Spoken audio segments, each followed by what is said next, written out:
Assalamualaikum warahmatullahi wabarakatuh. Perkenalkan, nama saya Tessa Amanda Putri, NIM 19016200, nomor urut 39. Di sini saya akan mempresentasikan mengenai jenis-jenis teks yang ada pada kurikulum 2013.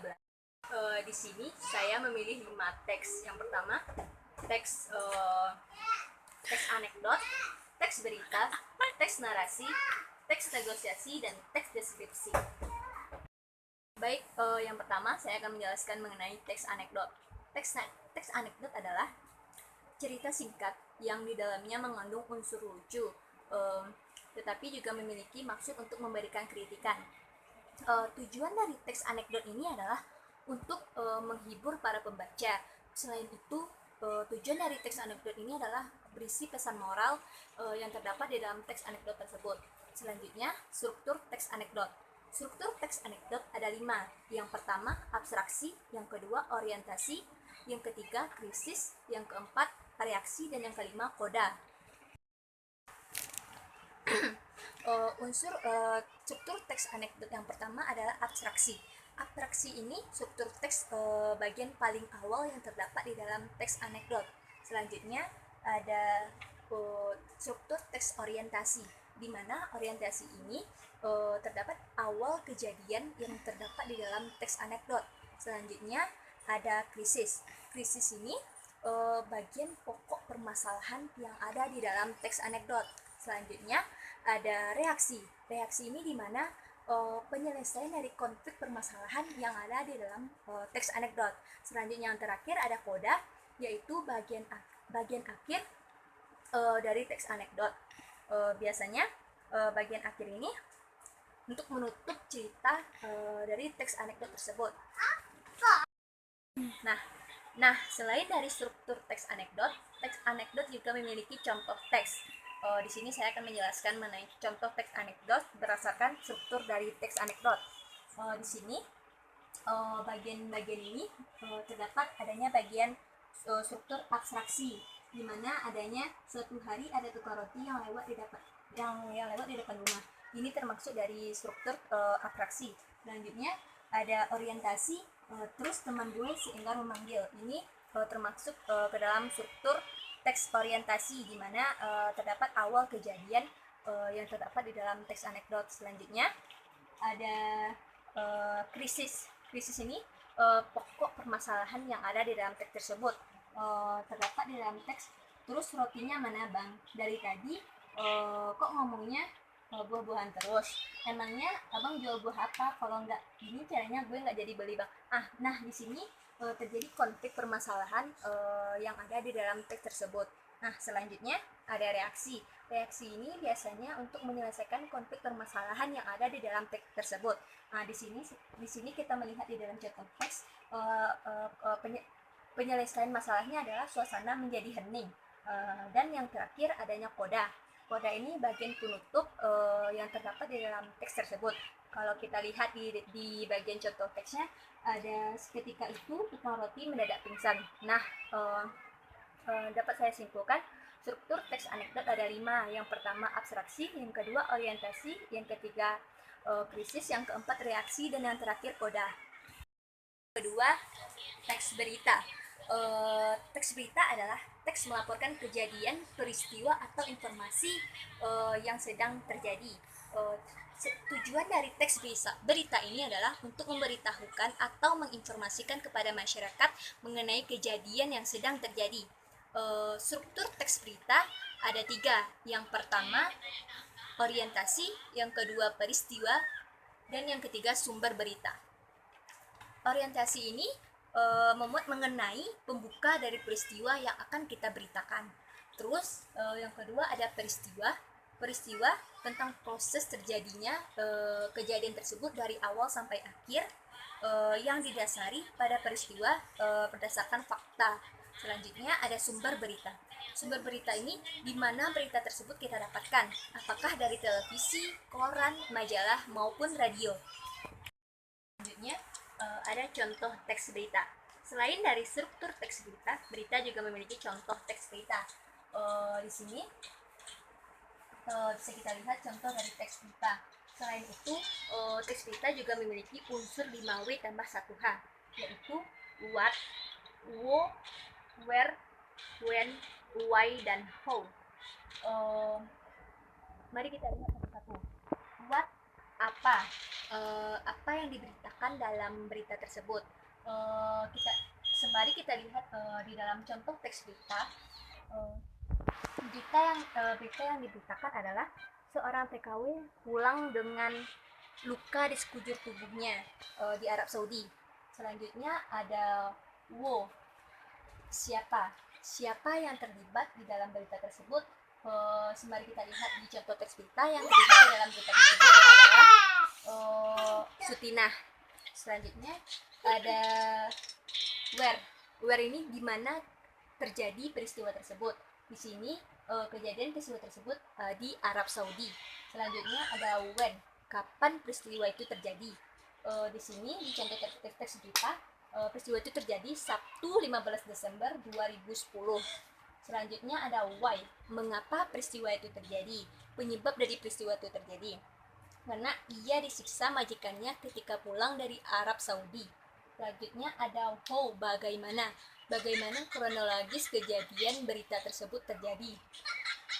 Kalau sembari kita melihat dari contoh teks berita, peristiwa itu terjadi dengan sembunyi-sembunyi. Sutinah menelpon ke Dubes Republik Indonesia dan melaporkan kejadian yang menimpanya. Selanjutnya, salah seorang staf Kedubes menjemputnya dan mengantarnya pulang ke Indonesia dengan pesawat. Dapat saya simpulkan, struktur teks berita ada 3. Yang pertama, orientasi, yang kedua peristiwa, dan yang ketiga sumber berita. Selanjutnya ada unsur 5W tambah 1H, yaitu what, wo, where, when, why, dan how. Nah, yang ketiga ada teks narasi. Teks narasi adalah suatu paragraf yang berisi penjelasan yang menceritakan secara detail suatu kejadian dalam runtutan waktu tertentu. Tujuan dari teks narasi ini adalah untuk memudahkan pembaca mengetahui kejadian di tempat atau peristiwa, seolah-olah pembaca menyaksikan sendiri kronologisnya. Selanjutnya ada struktur teks narasi. Struktur teks narasi ada 4. Yang pertama, orientasi, komplikasi, resolusi, dan koda. Orientasi ini berisi pengenalan tokoh, setting, latar tempat, latar waktu, dan lain-lain. Selanjutnya ada komplikasi. Komplikasi ini berisi persoalan masalah yang ada di dalam teks narasi. Selanjutnya ada resolusi. Resolusi ini bagian penyelesaian masalah yang ada di dalam teks tersebut. Selanjutnya ada koda, bagian akhir dari cerita. Apakah berakhir menyedihkan atau bahagia? Di sini ada contoh teks narasi mengenai sejarah. Sejak pecahnya Asia Timur Raya dan Amerika Serikat menyatakan perang terhadap Jepang karena sebuah pusat perhatian Amerika Serikat, Pearl Harbor, pada 8 Desember 1941. Nah, di bagian ini terdapat struktur berita orientasi.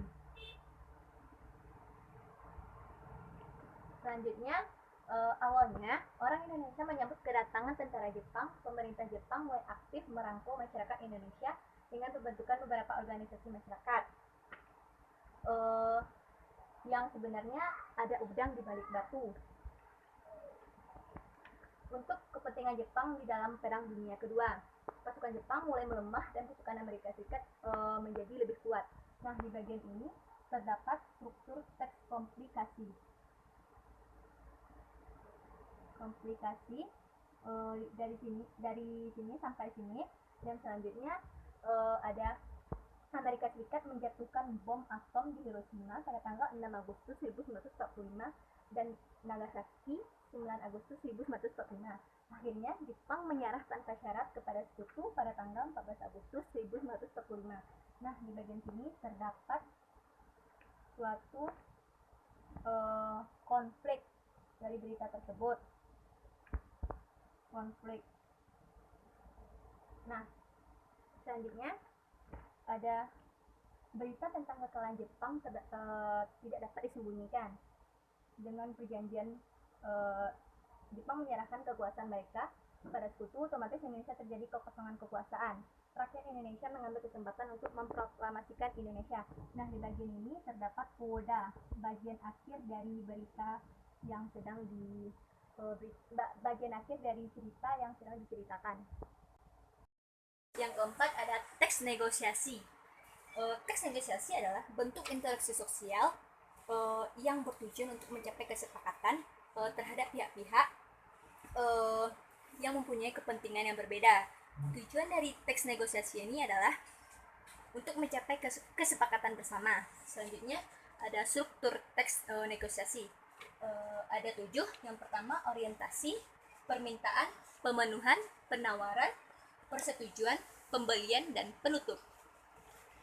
Orientasi ini kalimat pembuka, biasanya diawali dengan ucapan salam. Selanjutnya ada permintaan, suatu hal berupa barang atau jasa yang ingin dibeli oleh si pembeli. Selanjutnya ada pemenuhan, kesanggupan barang atau jasa si penjual yang ingin dibeli oleh si pembeli. Selanjutnya ada penawaran. Nah, di sini terjadinya puncak dari negosiasi ini karena terjadinya tawar-menawar antara si penjual dan si pembeli. Selanjutnya ada persetujuan. Persetujuan ini kesepakatan antara kedua belah pihak terhadap negosiasi yang dilakukan. Selanjutnya ada pembelian. Keputusan konsumen jadi atau tidaknya negosiasi itu dilakukan. Selanjutnya yang terakhir ada penutup. Penutup ini kalimat penutup biasanya diakhiri dengan ucapan salam atau terima kasih. Nah, di sini ada contoh dari teks negosiasi mengenai jual beli. Nah, penjual, ada yang bisa saya bantu, Mas? Nah, di sini terdapat struktur dari orientasi. Nah, pembeli, baju yang ini ukuran L ada nggak? Nah, di sini adanya struktur dari permintaan karena unsur permintaan dari si pembeli. Selanjutnya ada, Mas, sebentar saya ambil. Nah, ini termasuk dari struktur pemenuhan karena kesanggupan adanya barang atau jasa si penjual yang ingin dibeli oleh si pembeli. Pemenuhan. Selanjutnya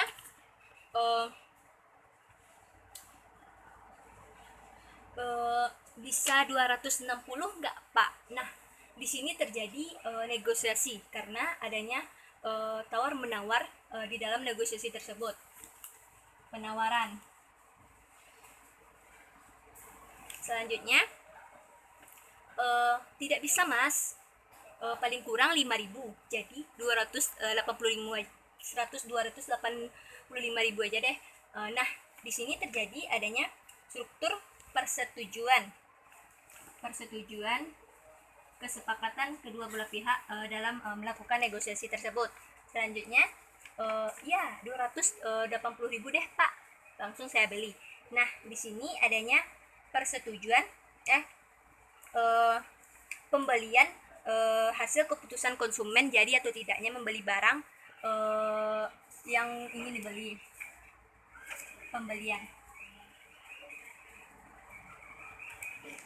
Nah, terakhir terima kasih, Pak. Sama-sama, Mas. Nah, di sini adanya penutup karena adanya kalimat penutup yaitu terima kasih, Pak.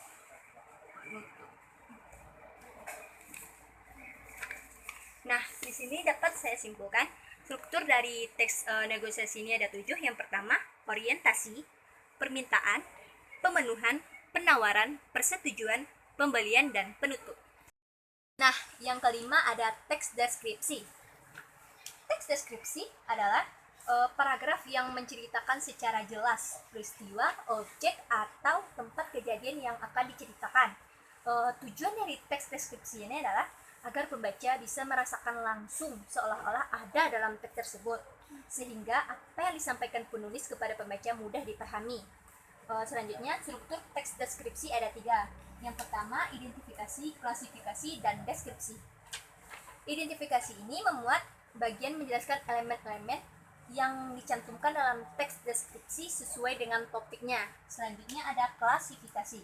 Bagian ini penulis mencantumkan penyusunan kalimat dalam kelompok yang memiliki aturan sesuai standar dan kaidah yang telah ditentukan. Selanjutnya terakhir ada deskripsi. Bagian ini penulis memuat gambaran-gambaran yang akan diceritakan di dalam teks tersebut sehingga agar pembaca dapat memahami dengan mudah. Nah, jika kita lihat di dalam contoh teks deskripsi mengenai sekolah, sekolah merupakan tempat untuk menuntut ilmu yang dimana terdapat siswa dan guru. Sekolah dibagi menjadi dua, yaitu sekolah negeri dan sekolah swasta. Sekolah negeri merupakan sekolah yang dibangun dan dibiayai oleh pemerintah, sedangkan sekolah swasta biasanya dibiayai oleh yayasan atau perorangan. Di bagian ini terdapat unsur identifikasi. Selanjutnya, di dalam sekolah negeri maupun sekolah swasta memiliki persamaan. Kelengkapan yang ada di dalam sekolah seperti perpustakaan, laboratorium komputer, UKS, dapur bahasa, dan lain-lain. Kelengkapan di dalam ruangan yang ada di dalam kelas juga tidak memiliki banyak perbedaan. Contohnya, di dalam kelas terdapat meja, kursi, papan tulis, dan lain-lain. Perbedaan yang ada di ruang kelas seperti fasilitas AC, kipas angin, speaker, itu pun hanya bisa didapatkan di sekolah yang mendapatkan fasilitas yang baik. Nah, di bagian ini terdapat adanya struktur klasifikasi. Karena bagian ini penulis menentukan penyusunan kalimat dalam kelompok yang memiliki standar dan kaidah yang telah ditentukan. Selanjutnya ada selain adanya fasilitas di sekolah, akreditasi dalam sekolah juga penting karena akreditasi menentukan baik tidaknya sekolah itu di dalam berbagai aspek, baik prestasi maupun fasilitasi. Di bagian ini terdapat deskripsi karena bagian ini penulis membuat gambaran-gambaran umum yang ingin diceritakan di dalam teks sehingga pembaca dapat mudah memahami. Dapat saya simpulkan dari teks deskripsi memiliki 3 struktur. Yang pertama, identifikasi, klasifikasi, dan deskripsi. Sekian materi dari saya. Saya rasa cukup. Saya ucapkan terima kasih. Assalamualaikum warahmatullahi wabarakatuh.